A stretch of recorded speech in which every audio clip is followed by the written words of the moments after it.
everyone. So today we are going to see current electricity of physics class 12. So when we talk about current, so the concept behind current, how the current flows through any conductor. What is the reason behind flowing current through the conductor? So we will see the first very basic concept deeply in microscopic level कि कैसे current flow करता है. तो if we have means like conductors, mainly conductors have free electrons for the flow of current. तो what is the free electron means? What is the basic means of free electrons and how the charge flow we will see in microscopic level. So as we know that for the flowing of current we need free electrons. अब देखते हैं कि conductor में कैसे free electron आता है. अच्छा, एक चीज़ द थिंग इज दैट कि at room temperature only we have that free electron. अब रूम टेम्परेचर में कैसे होगा उतना that the temperature is very sufficient to get an electron from its outermost orbit. अब वो होता कैसे है? Suppose that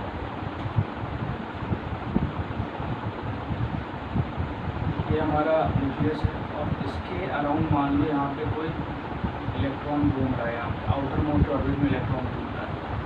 अब क्या होगा कि इसको at room temperature that is 27 degree Celsius और 300 केल्विन्स, इसको क्या होगा, हीट एनर्जी मिलेगी.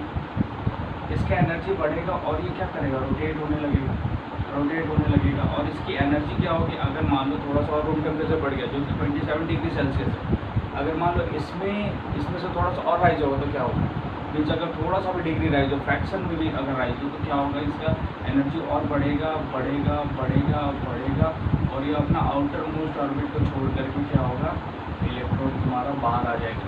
उसी सेम कंडक्टर के अंदर ही अपना आउटर मोस्ट ऑर्बिट क्या होगा, छोड़ के इलेक्ट्रॉन्स बाहर आ जाएगा.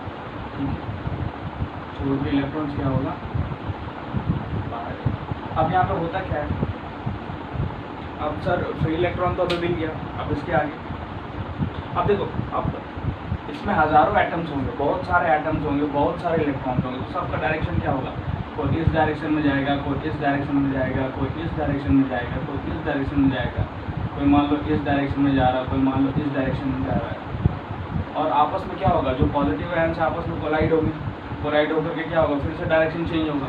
तो अल्टीमेटली क्या होगा, जो इलेक्ट्रॉन्स घूम रहे हैं सबकी जो वेलोसिटी है वो क्या हो जाएगी, एवरेज वेलोसिटी क्या हो जाएगी, that will be equals to zero. अब इस वाले वेलोसिटी को क्या बोलते हैं, this is the thermal velocity. क्यों, because of this temperature, because of this thermal क्या, heat is the heating velocity and this is known as the thermal velocity. Thermal velocity क्या हो जाएगा, inside a conductor of free electrons U equals to zero. अब बात करते हैं कि current जो फ्लो होगा वो तो थर्मल वेलोसिटी ज़ीरो हो गया, मतलब क्या हो गया, वो दैट कंडक्टर इज स्टेबल. अब क्या होगा, अब जो करंट फ्लो होता है that mainly because of drift velocity. तो ये कॉन्सेप्ट इसलिए बताया क्योंकि जानना जरूरी है कि ये इलेक्ट्रॉन कहाँ से आए. अब तो इलेक्ट्रॉन आ गया आउटर मोस्ट ऑर्बिट पे, मतलब आउटर मोस्ट ऑर्बिट पे छोड़ दिया, अपना आउटर मोस्ट ऑर्बिट शेल जो है वो अपना छोड़ दिया. अब ड्रिफ्ट वेलोसिटी क्या होता है कि suppose that we have this conductor और इसमें पोटेंशियल डिफरेंस अपन ने दे दिया. एक मान लो सपोज है battery conductor, this side is positive and this side is negative. अब क्या होगा, अब इलेक्ट्रॉन किधर खींचेगा, इसका नेगेटिव चार्ज है, ऑब्वियस सी बात है कि ये इधर अट्रैक्टेड होगा टुवर्ड्स पॉजिटिव टर्मिनल. यही जो डायरेक्शन होता है ना फ्लो ऑफ इलेक्ट्रॉन. और हमारा करंट किस डायरेक्शन में होगा, दिस डायरेक्शन, मतलब electric field will be in this direction और करंट का मतलब इलेक्ट्रॉन किधर से अपना अट्रैक्ट होगा, टुवर्ड्स द पॉजिटिव टर्मिनल. अब होता क्या है, मान लो ये इलेक्ट्रॉन की थर्मल वेलोसिटी ऐसे है, इस डायरेक्शन में जा रही है, इस वाले इलेक्ट्रॉन की इस डायरेक्शन में ये जा रहा है. अब क्या होगा, इसके कारण ये क्या होगा, कोई अगर तुमको खींचेगा चलते हुए में तो तुम्हारा रास्ता क्या होगा, ऐसे बदल जाएगा. तो इस इलेक्ट्रॉन का भी सेम टाइप में वैसे ही रास्ता बदल जाता है. ठीक है, जो यहाँ से यहाँ लगा जाने में, इसी को क्या बोलते हैं, this is only known as drift velocity. अगर मानो तो वी डी ले लेते हैं, ड्रिफ्ट वेलोसिटी, ठीक है। अब जो यहाँ से लेकर के यहाँ में आने में इसको टाइम लगा, means this time is known age relaxation time,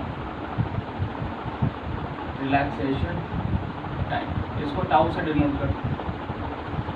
अब यहाँ पे दो चीज़ें आती है कि अगर मान लो रिलैक्सेशन टाइम टाउ है, इसका पहला डिपेंडेंसी मैं बताता हूँ कि अगर टेम्परेचर इंक्रीज करेंगे तो क्या होगा। फर्स्ट ऑफ ऑल, अगर if you increase the temperature then what will going to happen, इसका रिलैक्सेशन टाइम घट जाएगा। अब पूछोगे सर क्यों घटेगा, क्यों घटेगा, इसका स्पीड क्या होगा, जैसे टेम्परेचर हम बढ़ाएंगे और क्या होगा, इलेक्ट्रॉन की स्पीड और बढ़ेगी, तो जैसे इसकी स्पीड बढ़ेगी तो इसका क्या हो जाएगा, टाइमिंग क्या हो जाएगा, इस दूसरे आयान से, पॉजिटिव आयान से या टकराने की टाइम क्या हो जाएगी, घट जाएगी। तो मतलब क्या हो जाएगा, relaxation time will be decrease. So relaxation time कैसे, टाउ कैसे डिपेंडेंसी होता है, टाउ जब घटेगा तो हमारा टेम्परेचर क्या होगा, बढ़ेगा, या मान लो सपोज दैट टेम्परेचर बढ़ेगा तो टाउ क्या होगा हमारा, टाउ विल बी, मतलब टाउ विल बी डिक्रीज। तो इसका अगर निकाले तो क्या होगा, T is inversely proportional to 1/टाउ, ठीक है। ये ऐसे ही बता रहा हूँ फॉर द जनरल थिंग, ठीक है। ये समझेंगे अभी जो फॉर्मूलेज आएंगे, we have to see that कि टाउ कैसे डिपेंड करता है करंट पे या उसकी वेलोसिटी पे, या टेम्परेचर कैसे डिपेंडेंसी होता है, ठीक है। तो समझ में आया what is drift velocity. Drift velocity किसको कहते हैं, तो ऐसे ही सारे इलेक्ट्रॉन्स का सेम होगा, सेम केस होगा ऐसे इलेक्ट्रॉन्स का। अब एक फार्मूला देखते हैं। अच्छा, हमारा जो एवरेज वेलोसिटी है, average velocity of average thermal velocity क्या था, u था। अब मान लो इलेक्ट्रॉन 1 का क्या है, u1 है, इलेक्ट्रॉन 2 का क्या है, u2 है, इलेक्ट्रॉन 3 का क्या है, u3 है। थर्मल वेलोसिटी यही होगा ना इनिशियली, जब हम इलेक्ट्रिक फील्ड अप्लाई नहीं करें तो मान लो ये होगा, ठीक। अब इसी तरह से thermal velocity of nth electron क्या होगा, u1। अब इसकी जब सम निकालेंगे, मान लो u एवरेज निकाल लिया, एवरेज क्या हो जाएगा, u1 plus u2 plus u3 dot dot dot up to un/n। तो ये सारे वेलोसिटीज़ क्या है हमारे, जीरो। अभी समझा है कैसे होता है। तो ये क्या हो जाएगा, u average equals to 0, u average equals to 0 means thermal velocity 0।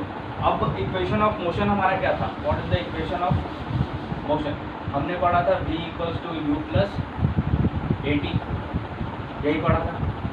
उससे पहले हमें a निकालना पड़ेगा, ठीक है। अब a कैसे निकलेगा सर,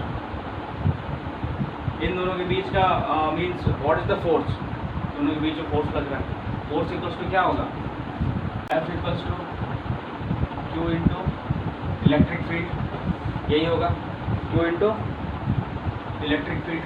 अब Q क्या है हमारा, what is the charge is negative, तो यहाँ पे क्या हो जाएगा, माइनस E इंटू ई। और F का हम जानते हैं क्या होता है, न्यूटन्स लॉ ऑफ मोशन से, m इंटू ए। यहाँ से एक्सेलरेशन क्या निकल जाएगा, माइनस ई इंटू एम। अब देखते हैं इस वाले इक्वेशन में।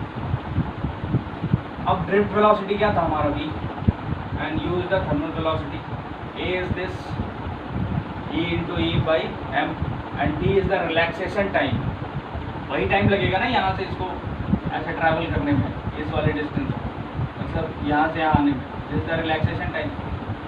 तो अगर इलेक्ट्रॉन 1 का निकाले तो क्या हो जाएगा, दिस सिंपल है, v1 equals to u1 plus acceleration तो सबका सेम ही होगा, इलेक्ट्रिक फील्ड सेम है, चार्ज सेम है, और हमारे इलेक्ट्रॉन का मास सेम है, तो acceleration will be same for all the electrons inside the conductor.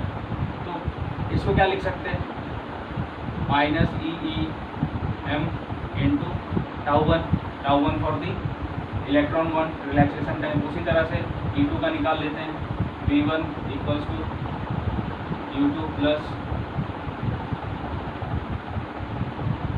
टाउ2। उसी तरह से अपन सॉरी यहाँ पे U2 होगा, UN का निकाल लेंगे, UN प्लस टाउ1, ऐसा हो जाएगा। अब हमारा ड्रिफ्ट वेलोसिटी क्या होता है, मतलब total average drift velocity, what will be the average drift velocity, सभी का वही करेंगे, v1 plus v2 plus v3। तो v एवरेज क्या हो जाएगा, V1 plus V2 plus dot dot dot Vn upon n। ये क्या हो जाएगा, this is our average velocity. तो V1 हमारा क्या निकला, U1 plus minus EM into τ1 ऐसे करके हो गया। तो इस वाली इक्वेशन में पुट करेंगे अपन, इस वाली इक्वेशन में जब पुट करेंगे तो क्या हो जाएगा, U1 प्लस क्या करोगे, माइनस ही कर दोगे, plus minus minus E upon m into τ1 plus U2 minus E m upon τ2 plus dot dot dot UN upon E upon m into τ1 upon n। ये हो जाएगा। अब U1 U2 U3 UN को इधर ले लो साइड में, U1 plus U2 plus U3 dot dot dot up to UN upon n लिख सकते हैं। अब यहाँ से क्या हो जाएगा, minus E upon m common हो जाएगा, τ1 plus τ2 plus τ3 plus dot dot dot up to τn, ये हो जाएगा अपॉन n। अब देखो ये वाला टर्म तो हमारा जीरो था, पहले प्रूव करा था, average thermal velocity will be zero. तो बचेगा क्या हमारे पास, this simple as minus E upon m, क्या हो जाएगा, τ1 plus τ2 plus τ3 plus dot dot dot τn upon n। तो क्या हो जाएगा, दिस वन इज दी क्या है, average, this is the relaxation time. तो एवरेज रिलैक्सेशन टाइम क्या हो गया, टाउ, और हमारा एवरेज वेलोसिटी का फॉर्मूला क्या हो गया, V average, average velocity equals to minus E upon m into tau. ठीक है। अब यहाँ बात करते हैं वेलोसिटी और टाउ। ठीक है। अब क्या हो गया, ये हमारा कांस्टेंट है एक तरह से, this is the constant term. अरे इलेक्ट्रॉन का चार्ज सेम वैल्यू का होगा, सबका सारे इलेक्ट्रॉन्स का चार्ज वैल्यू सेम होगा, electric field will be the same, जितना अप्लाई करेंगे थ्रू आउट द कंडक्टर उतना ही रहेगा। m अपना भी कांस्टेंट है, तो क्या हो जाएगा, हम लिख सकते हैं V average that is the drift velocity is directly proportional to. अब देखो यहाँ पे क्या हो रहा है, जैसे टेम्परेचर बढ़ रहा है वैसे रिलैक्सेशन टाइम हमारा घट रहा है। लेकिन यहाँ पे क्या होगा, V एवरेज जो हमने निकाला है डायरेक्टली प्रोपोर्शनल तो है, लेकिन यहाँ पे ये टाउ इस पे डिपेंड नहीं करेगा, because average velocity, drift average velocity मतलब means drift velocity is a uniform velocity which does not depends on tau, but tau depends on temperature. ठीक है। So basically drift velocity that is VT is an uniform velocity. ठीक है, does not depend on tau, means tau means time, relaxation time, okay, but tau depends on temperature। बच्चे लोग आया समझ में? तो अगर नहीं आया तो कमेंट्स में पूछो, सर यहाँ पे डाउट है, मैं I will able to clear that. अगर तुम लोग नहीं पूछोगे तो फिर मैं समझूंगा सब समझ में आ गया। ठीक है। तो प्रैक्टिस करो, डेरिवेशन प्रैक्टिस करो, और डेरिवेशन प्रैक्टिस करने का ये मतलब है, मतलब ये हमें पता चलेगा, अगर फार्मूला में याद नहीं है, अगर मान लो बीच में से कहीं ये फार्मूला पे मतलब हमारा न्यूमेरिकल आ गया, तो डेरिवेशन अगर करोगे तो पता रहेगा कि ये फार्मूला भी है हमारे पास। तो ये सारे फार्मूलेज ही हैं, ये भी एक फार्मूला है, ये भी एक फार्मूला है, ये भी एक फार्मूला है, ये भी एक फार्मूला है। तो डेरिवेशन से ये पता चलता है कि अगर बीच में से आ गया न्यूमेरिकल तो हमारा न्यूमेरिकल यहीं पर सॉल्व हो जाएगा, और इस वाले इक्वेशन में हमें जाने की ज़रूरत नहीं पड़ी। सो इसीलिए प्रैक्टिस, ठीक है, कॉन्सेप्ट पता होना चाहिए। ओके गाइस, ड्रिफ्ट वेलोसिटी देखे हैं, इसके बाद नेक्स्ट में करंट और ड्रिफ्ट वेलोसिटी का रिलेशन देखेंगे, हाउ इट इज़ रिलेटेड। अच्छा, पता चल गया कि ड्रिफ्ट वेलोसिटी क्या होता है। ठीक है।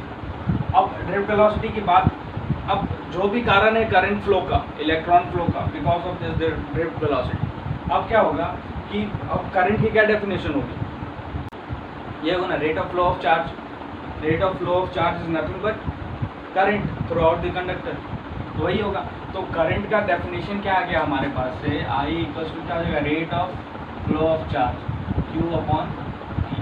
ठीक है। तो बेसिकली क्या होगा, when we having a free electron in any conductor, then the definition will be rate of flow of charge throughout the conductor is known as current और इलेक्ट्रिसिटी। ठीक, ये तो डेफिनेशन हो गया। अब इसके आगे बात इसके नेक्स्ट क्लास में देखेंगे। We will see the concept behind current and drift velocity कैसे रिलेटेड है, how it is related. Okay bye guys, see you in next class.